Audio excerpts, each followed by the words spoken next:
ভাবুন, হঠাৎ একদিন আপনার সব কিছু হারিয়ে গেল। টাকা নেই, আপনার প্রিয় মানুষ নেই, কেউই পাশে নেই, আপনি একা। তখন কি করবেন আপনি? আসসালামু আলাইকুম ওয়া রাহমাতুল্লাহি ওয়া বারাকাতুহু। বিসমিল্লাহির রহমানির রহিম। জীবনে এমন সময় আসতে পারে যখন মনে হবে সব শেষ, সব কিছু হারিয়ে গেছে। আপনি যাদের উপর ভরসা করেছিলেন তারা নেই, যা কিছু গড়ে তুলেছিলেন সব ভেঙে পড়েছে এবং আপনি একা দাঁড়িয়ে আছেন। এই সময়টা খুবই কঠিন।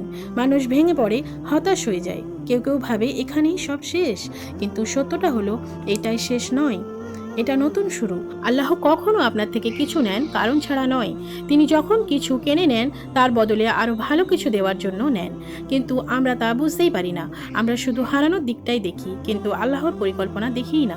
মনে রাখবেন, আপনারা যদি সবকিছু হারিয়ে ফেলেন তাহলে তবুও একটা জিনিস আপনার সাথে আছে, আল্লাহ। আল্লাহ যিনি সব কিছু সৃষ্টি করেছেন, যিনি সব কিছু দিতে পারেন, যিনি আপনার দুঃখ বোঝেন, তিনি আপনার সাথে আছেন। মানুষ আপনাকে ছেড়ে যেতে পারে, কিন্তু আল্লাহ কখনো ছাড়েন না। এই সময়টা আপনার সবচেয়ে বড় পরীক্ষা। আপনি কি ভেঙে পড়বেন নাকি আল্লাহর দিকে ফিরে যাবেন?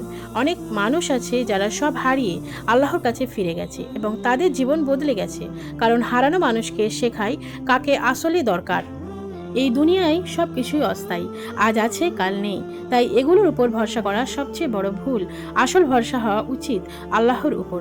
যখন আপনি একটা বুঝতে পারবেন তখন আর হারানোর ভয় থাকবে না, কারণ আপনি জানবেন যা গেছে তা আপনার জন্য ছিল না, আর যা আসবে তা আপনার জন্যই আসবে। তাই যদি আজ জীবনে কখনো সব কিছু হারিয়ে ফেলেন, হতাশ হবেন না, ভেঙে পড়বেন না, আল্লাহর দিকে ফিরে যান, দোয়া করুন, বিশ্বাস রাখুন, কারণ সব শেষের পরেই আসলেই শুরু। আল্লাহ যেন আমাদের সবাইকে কঠিন সময়ে ধৈর্য ধরা তৌফিক দেন, আমিন।